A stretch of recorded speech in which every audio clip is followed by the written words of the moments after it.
Hari ini alhamdulillah kita melangkah satu lagi sejarah dengan menandatangani MOU bersama RVM Plus, iaitu satu syarikat yang cukup prihatin tentang isu-isu persekitaran, dan syarikat ini telah menjalinkan kerjasama bersama SW Corp dengan menyediakan vending machine seperti yang berada di belakang saya ini, dan objektif utama ialah membantu dan juga mendidik masyarakat peri pentingnya tentang kita semula.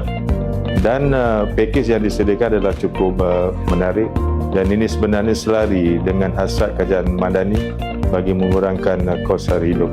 Apabila mereka membawa bekas sendiri dan juga membuat redemption terhadap botol-botol yang telah habis digunakan, ini akan memberi peluang kepada pengguna tersebut bagi menikmati kopi secara percuma.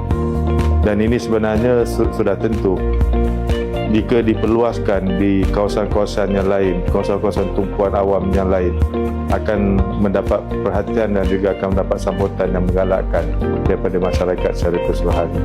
Tahniah kepada syarikat RVM Plus kerana sama-sama dengan SW Corp menyantuni isu-isu persekitaran dan juga membantu meningkatkan kadar kita semula di peringkat kebangsaan. Terima kasih.